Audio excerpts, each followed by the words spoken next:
Welcome to the web people. It's a cozy amount of people. Hopefully it stays around here. We've got a couple of sponsors. So Localytics, where I work, is sponsoring beer, which is great. We've got Red to thank for this wonderful space, and Citadel Brook for the meetup fees. So thanks to all of us.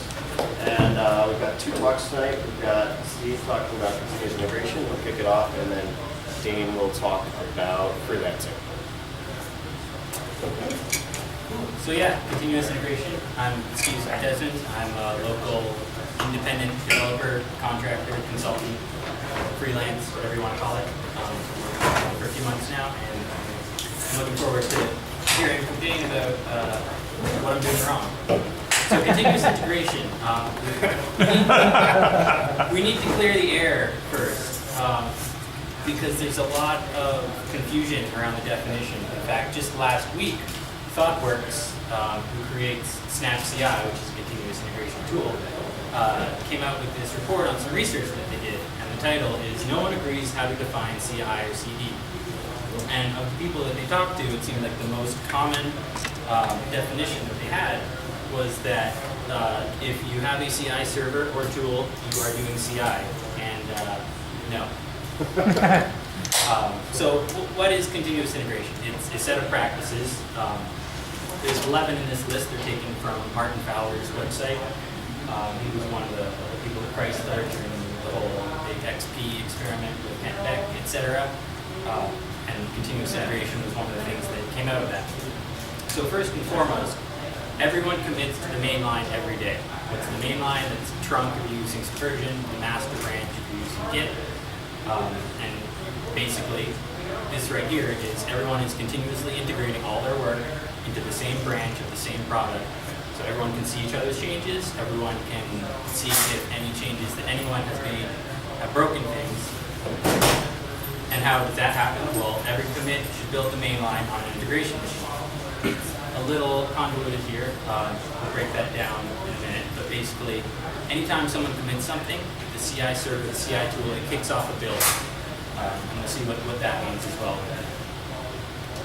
This was written in 2006, so maintain a single source repository was probably a much bigger deal than it is nowadays. GitHub is pretty prevalent. If you're not using source control, you should probably be using source control. It's really simple, quick, free, etc. Automate the build. What this means, today a lot of us are, this is Ithaca web people.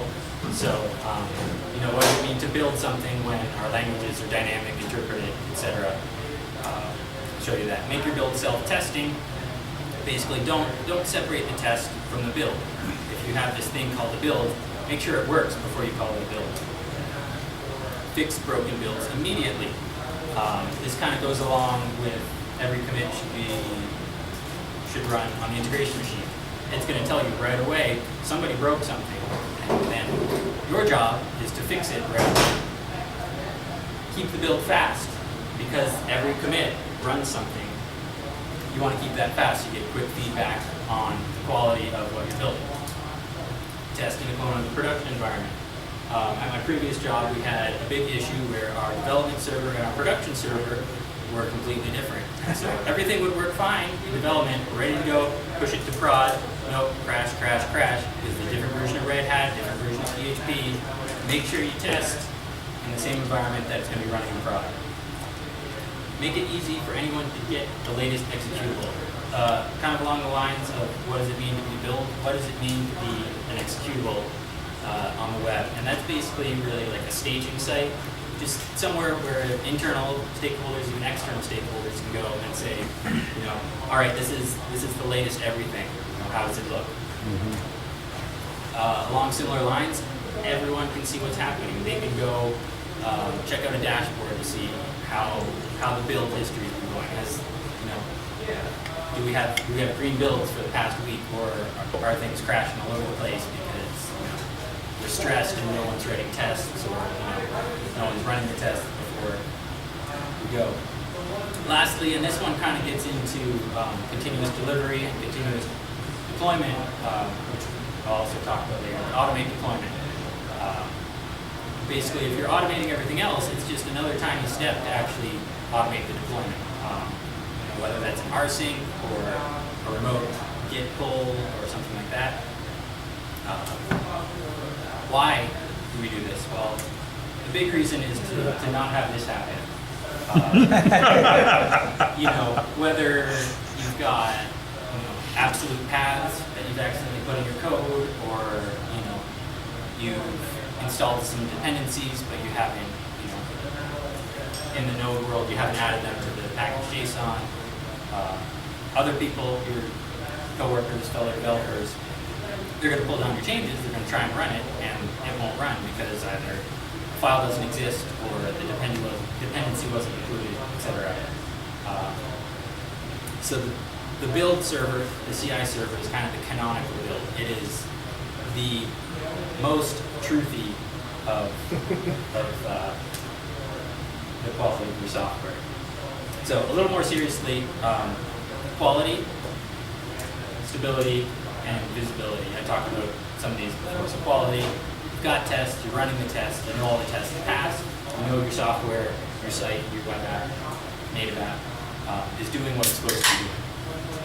Stability, because it's running all these tests on every single commit. If you start to see things being flaky because of integration, the network is flaky, so sometimes your tests fail because it can't get to the database, etc. And visibility, again, you've got a dashboard that shows you, how things are trending. You have a lot of passing builds, you have a lot of failing builds, etc. This leads to always releasable software, and basically your trunk, your master branch, that's where you release from. If you know that it's green, all the tests pass, assuming you're writing tests. It's obviously a big part of this, but all your tests pass, you're good to go. You have confidence in the quality of your software. So how do we do this? If you're starting from scratch, which the CI build should, you want to check out the code, you want to build your application, and you want to run the tests. So here's an example. It's a little small, but simple bash script to do this. Check out the code, npm install, just a node example that pulls in the dependencies, npm test, PHP equivalent for PHP folks. Sorry, Ruby, it's not me. Every commit should build the main line on an integration machine. We've kind of already talked about this. Some different ways to do this. You could have a cron job that checks your source control every now and then. You could write a server daemon that does the same thing, watches. That you have a post commit hook on the code that says, oh, someone put commit, I'm going to send this RPC off to the server. And now is the part where you're supposed to say, Steve, you're not funny. There are tools for this. There are, in fact, lots of tools for this. AppVeyor, CodeShip, Cruise Control, GitLab, Go, Hudson, Jenkins, Snap, TeamCity, Travis, Visual Studio Team Services. These are 11. This Wikipedia page has 43 different CI tools. So it's a bit of a saturated market, but they still keep coming. So here are the things that they cover. I talked about, these first three. I was doing them the old school way, just use the tool. They also contain the dashboard that I was talking about that makes it easy for anyone to get the latest executable. You can package your build up as a binary or a zip folder or something like that. And that way anyone who's got access to it can download it and it's already built for them. Similarly, everyone can see what's happening. It should at least have a list of recent builds, what passed, what failed. And then you can dig into any details if you want. I'm going to show an example of Travis in a minute. And one, it's a SaaS web app, so I don't need anything fancy running on this Chromebook right here. It's got great GitHub integration. I think this is one of its strongest points. So that's one of the things I'll focus on. And it uses convention over configuration, so you don't need to do a lot of that crazy setup that I was just doing with bash scripts, etc. So let's pop over here. I didn't check the size. Can everyone see that text? Yeah. And this text? Too small for anyone? Okay, so I've got this really simple Hello World app. I can say node, if I can spell index.js, it says hello world, great. You can see, we've got an index that just console.log say hello is this guy right here. And like a good developer, I have a test for this. If we head over here to GitHub, you can see it over here on GitHub. And then we've got Travis. I've connected Travis to my GitHub account, which you can do really easily. So those instructions basically said, go to your account and find the repo and enable it. I'm going to enable it here. And it's really just as simple as that check mark. And then if you go back to the main Travis page, it's like, here's the docs to tell you how to build it given your language. So for Node, it's really easy. We've got this .travis.yaml file, and all we need to say is, I'm a Node app, and use Node 6. You can do things like 6.1, 6.2 if you want a specific minor version, otherwise it'll take the latest minor version we've got. The other thing you can see over here in this README file, I've added the build status icon, which the Travis site will give you as well. So I'm going to go ahead and I can find it.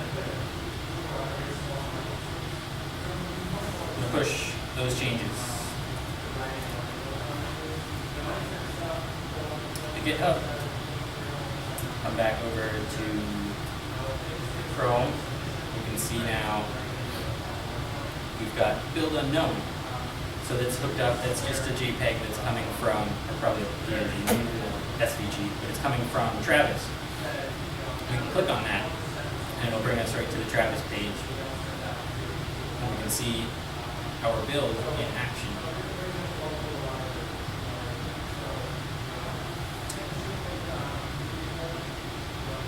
We can see our build in action. Just keep saying it a few more times. Yeah, sounds like a good idea.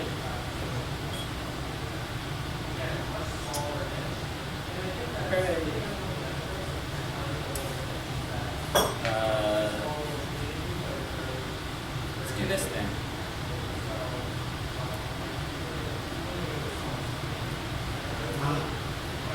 Maybe just touch the file.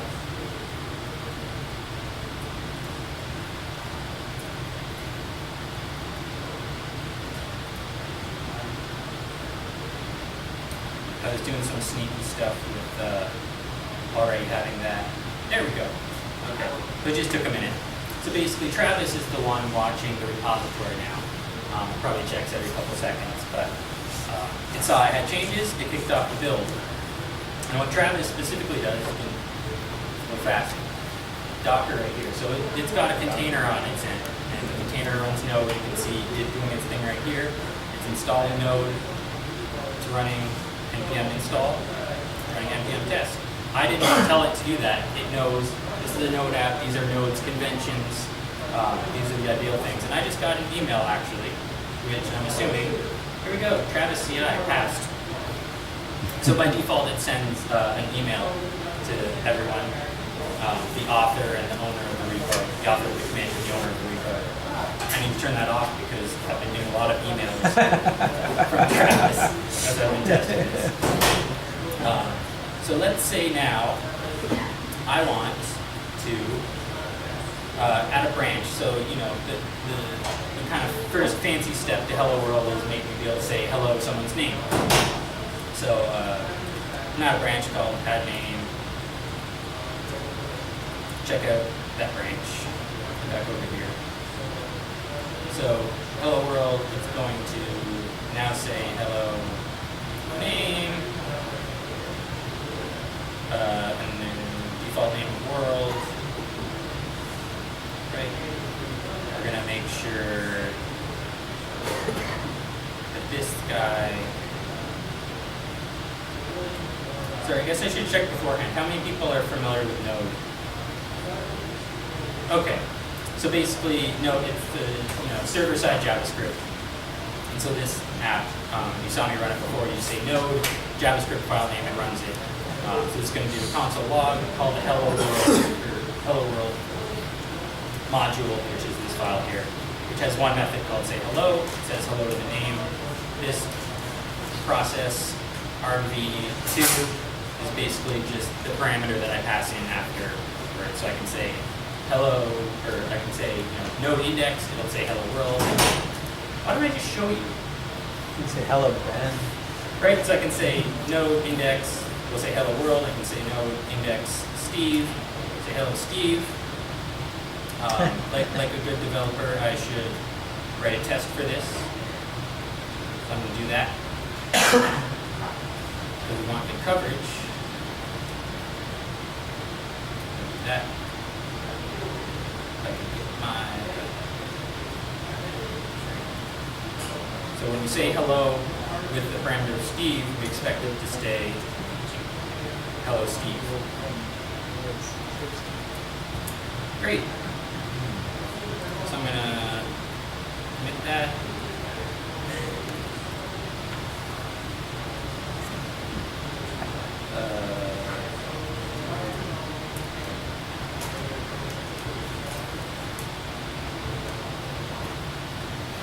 I don't know about that. There we go. Okay, so I just pushed up a new branch called add name. And I have now, I'll go back to GitHub.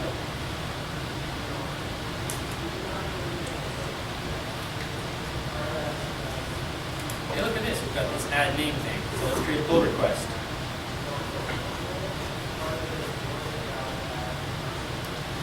Don't need anything fancy here, we're just going to create the pull request. You can see after a minute or so that along with the branch,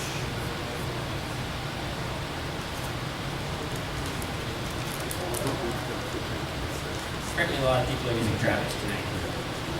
So eventually this is going to kick off the build for the pull request, as well as the branch. And you'll be able to see inline how things go. The problem with live demos, right? Never trust the internet. Quick question. Yeah. So is the value, I mean, I can see the value obviously of trying to just have continuous integration in general, but if you don't have great testing, is there really, I mean, it seems kind of like, if you don't have great test case building, is there really a lot more value for something like Jenkins or for Travis or then? So is there a lot of value for Travis if you don't have great? Yeah, tests are definitely a big deal. You need to have, regardless of whether you use continuous integration or not. Do you find more value as a result of that? Like the deeper you go into testing, you get more out of it as a result of that. Yeah, because it's gonna automatically look in every nook and cranny that you have a test for to make sure that nothing's broken. Otherwise, it's sort of superficial. Like, great, you got your packages, you install them, and they install. And yeah, gee, yeah. Your build is only as good as your tests are. The quality of it. So yeah, we can see it finally picked up. It's going to test the push. No, it failed because I did the manual test, but surprise, surprise, if I even just run it here, which I neglected to do, I can see one of my tests failed. Permission denied. And, oh yeah, look at that. Well, that's probably because I'm doing this on a SD card. So that was actually by purpose, on purpose.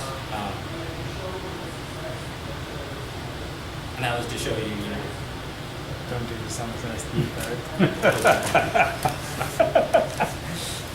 So I did a lowercase w, this is a capital W.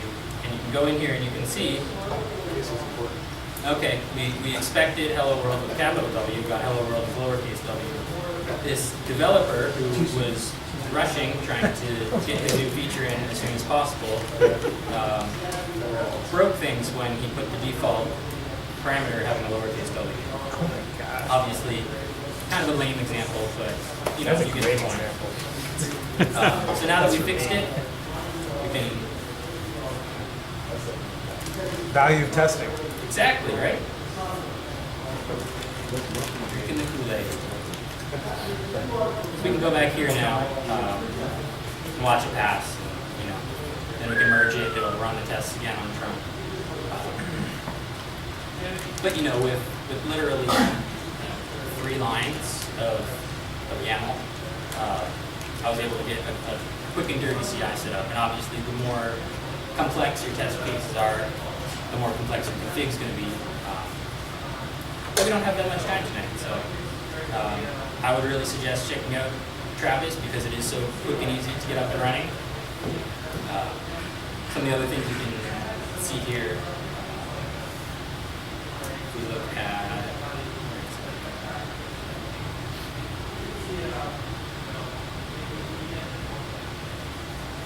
yes, you can see the branches here.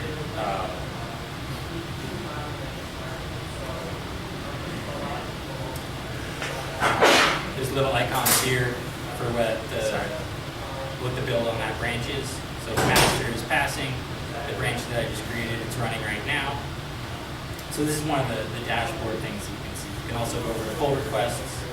You see the same thing. You know, if you've got a dozen pull requests waiting for you, you can see, you know, a bunch of these passed. They're easy to merge back in. Some of these failed. I need to go comment on them, etc. So that's Travis. Or at least as much as I'm going to show you about it. So that list of 11 practices, there were a bunch that we covered here, there were a bunch we did not, and this is because these aren't things that tools can solve for you. These are things that your team has to do in order to make the most of it. So everyone commits to the main line every day. You know, there's a lot of back and forth, especially with pull requests on GitHub now. You know, how to do continuous integration. Travis's solution to that is, well, build every branch. Some will question whether that's actually continuous integration or not, because those changes aren't actually being integrated until the pull request is merged, which could be a day, a week, a month, never.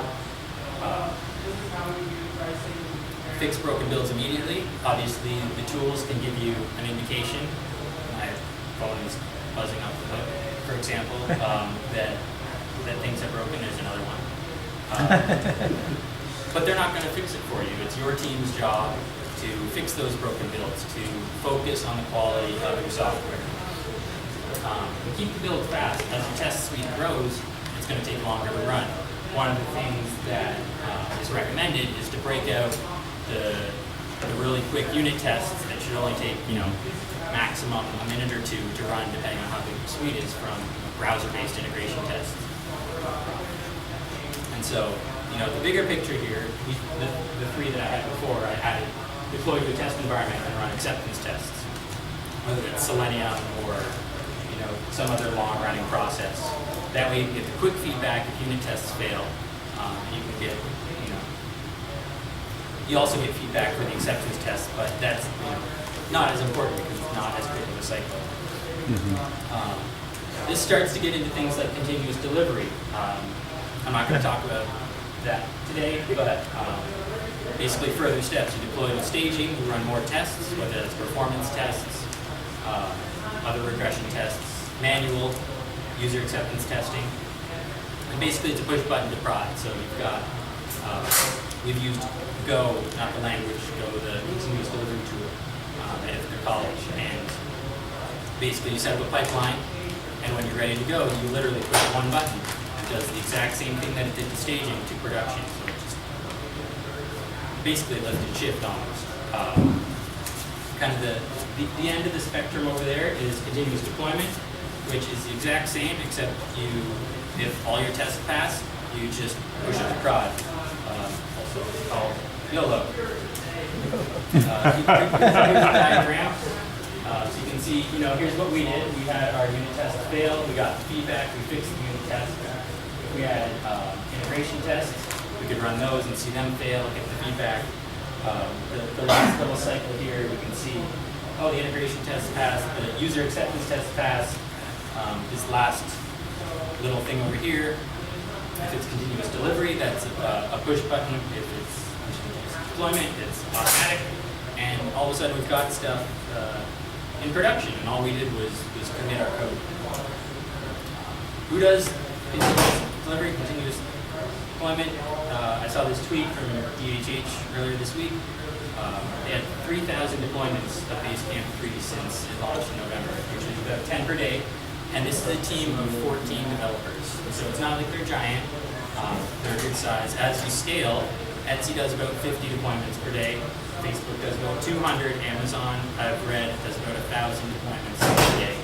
There's an accuracy. Netflix does a hell of a lot. Yes. Yeah. With microservices, but still it's... Right, yeah, and that's the thing, is these are little things, but because the overhead of releasing is so low, because everything is automated, there's no trouble to just push everything through, every single commit, assuming it doesn't break anything. And that kind of gets me to this. These teams are automating all the things, and if you want to get there so that you're spending more time developing and less time manually releasing, automate all the things. That's all I've got. I know that there are a lot of questions around these topics, and I'm happy to answer whatever you've got. Are there particular circumstances you've run into where continuous integration isn't a good choice? Like, under what scenarios do you not want to be? It's not that you don't want people to be continuing working on the back end to improve your product, but I think of things like, even on my iPhone, right? Like once a week, Facebook's going to release a release. But once a year, my banking apps are releasing maybe an update to their app. And I wondered if continuous integration also scales with kind of the sensitivity of the content that it's dealing with. So if you're dealing with very sensitive content, is continuous integration a great strategy for you? Because testing is basically always, it's always at the risk of the failure of imagination for, towards that sensitive content. So I don't know, this is the first time I've sort of been in, so I just wondered. Yeah, so in my mind, what continuous integration does is it gives you confidence in your code. How true that confidence is, like you said, I was gonna say that's lots of random corners. But the thing about that, and more particularly continuous delivery, is that you don't need to deploy every commit. You can. Oh, great, we're good. We can deploy if we want to. Oh, a month later, we can deploy if we want to. A month later, now we're ready. We've done, our month of manual testing because that's how our traditional organization does things. Now we're going to deploy. And that whole time, we've known that the core functionality that we have unit tests for, is rock solid. yeah. Conversation I've seen is also that if you've got this whole pipeline and you can kind of get from start to finish really quickly, when you do deploy that bug, because you're gonna, doesn't matter how much manual testing, whatever you're going to, you're gonna be able to remedy it very quickly. And that's where actually a lot of people, like there was the really famous stock trading company that went under because they deployed a bug and lost like $50 billion in like an hour or something, whatever the number was, like something ridiculous that literally tanked their company because they weren't able to quickly understand the bug, remedy it, turn it off, fix it, whatever it was. And so people are seeing that as kind of a cautionary tale. Of They were doing the deployments manually. right, they were doing it, like nothing was automated, so like when they were like, shit, how do we turn this off? Like that took them so long that they literally ran through all of the money that the company had. So, And it actually gets back to one of the things, I like this specific case, which is test in a clone of your production environments, because for that case, it was one server, it was not the same as the others. It had a different set of software on it. Seems like Yeah, fun times. Yeah, and we've maintained, sorry, Sorry, go ahead. just to address your question, we've maintained, so we've got a user testing, user acceptance testing that's still manual because, but that's very different than say the regression or the integration testing, which we've automated. And that's partly because I did the design, I'm the person that knows what I expect it to look like. And so this is really a fidelity to the design or a fidelity to what I intended and how far people moved from that. But other than that, the other thing we've found is that sometimes we don't deploy just because the data that we're depending on isn't in a state that we just went through year end at Cornell, and there's some really odd things that happen at year end, and so all the financial data, we basically had frozen that, so we couldn't deploy new functionality because we needed to update the ETL. So we're still sitting on it. So I was wondering if you could speak a little bit more about the commit to mainline every day thing. You mentioned that nowadays there's some debate once you've got pull requests and feature branches and so on. So my team, we work with sort of your standard GitHub flow, lots of feature branches, pull requests. Sometimes it's 2 or 3 different devs working on the same branch together. And I can't see us ever getting to the point where at the end of the day we have no open pull requests, no open branches. Like, I'm not seeing all of those getting merged and to develop. So maybe I'm sort of misunderstanding what you're saying, or are you saying like we need this fundamental shift? Like we're working in such small PRs at this point that you are able to actually sort of close out every day, but not let a PR be open for more than 24 hours. Is that what that was trying to argue for? That's part of it, is making smaller sets of changes. The other thing is that you can do a merge multiple times in the same feature branch. You don't need a one-to-one map between your branch and your pull request, right? You have your feature branch, which goes on a little longer, but every time a pull request happens, you're merging into trunk or master, and then you're also continuously merging master back into your feature branch. Another thing that I've seen done is feature flags. So you have it so that on your branch or your local machine, you've got a local config that has the feature flag turned on, so it's doing all the new stuff. But in other environments, that flag is turned off, so it's still got the old functionality. And it's not until it's ready that you flip the switch. But your tests, you have tests for both the old and the new functionality until that feature flag disappears because you're done. So that seems like a lot of overhead. Why should I do that? That's a good question. What's the win for me? So the win is that everybody gets everyone else's changes. And it really depends on what you're working on as well. You said you sometimes have multiple devs working on the same feature. If it also, so I'll use the example of refactoring because the company that I'm working with right now, we're doing a lot of refactoring. And when things get really messy, you're touching all sorts of places. And so in that feature branch line, you're probably more self-contained. But if someone is off, touching all corners, well, that should be multiple commits and smaller pull requests. But it just gets back to everyone gets everyone else's changes, and everyone's making sure that it's the team's priority to keep what comes out in the end passing all the tests. So the more impact that your feature has on other people's work, the more important it is for you trading code. Yeah, and I think the other part is getting feedback sooner that something isn't working the way it's expected, right? Because if you're waiting until that pull request comes in to see that something's broken, you could have gotten that days earlier. So I've seen examples of this where even with just one dev working on a project, and you're on a branch for a week or something, and they try and merge back in, and it's like they go off and spend 3 days, like rebasing, right? And then by the time they're done with that, they come back, they're like, I'm ready to open that PR, and then everyone else has moved like 3 days ahead of them, right? So like you end up with this situation where it's just like kind of spirals to like this person never ever is able to get their PR like in place, right? I'm all for rebasing against master every day. That's fair. That seems to me no-brainer.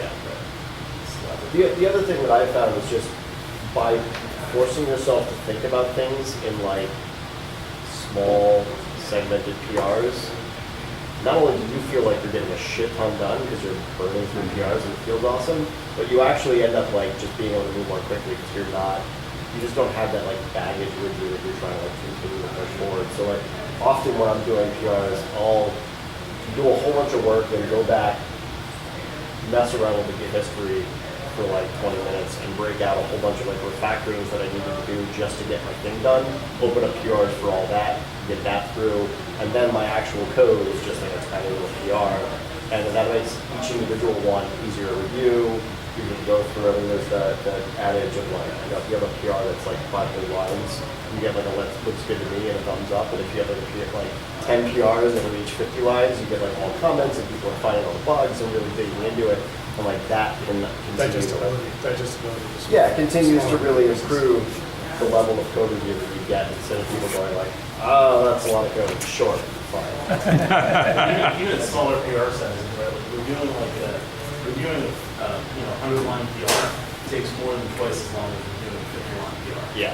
Probably takes 4 times as long. Right? So given exponential growth and how long that happens, then again, you're more likely to not pay attention to it, or it just ultimately slows you down when somebody's spending 3 days refactoring like that. I do think there's a truth though that like a lot of this comes out of these companies like Etsy that's got, I don't know, hundreds of devs on one project, right? Or like, so that at that point, if you're not constantly getting everyone else's changes, you're never going to catch up, right? So like it does become more important as you have more people, right? Like if you've got 3 devs on a project, you're probably not stepping on each other's toes so much that it really has to be like every day.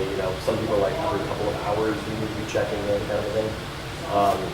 So there's like a leeway, right? But like, yeah, there's like the ideal and then like what you actually need to do with your stuff done. Or even ideal, it's more like a continuum. Depending on the number of developers, this might be like exponentially important to the outcome rather than just like a thing to aspire to. Yeah. Because you might have someone come through and be like, I'm going to rename this thing, and it touches like the entire code base.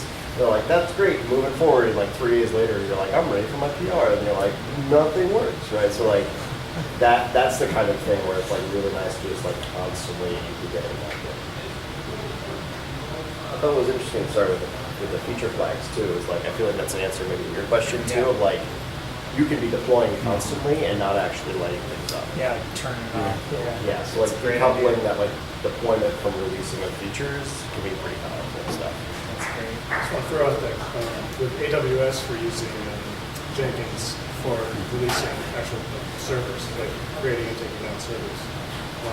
It's working really well. Yeah, I mean, all of these CI tools are essentially just robots. I mean, they're, under the, I had the bash script that at least go under the hood. It's just running bash commands for you, so you can make it do whatever you want.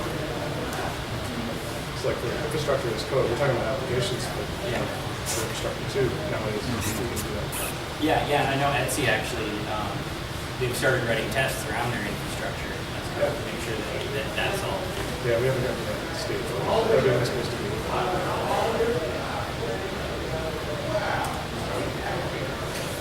Everything you saw today is right here. My stuff's up on GitHub. Travis is at travis-ci.org. This is me. If you want this screen in physical form, I have some of those as well. Thanks. Yeah, thank you.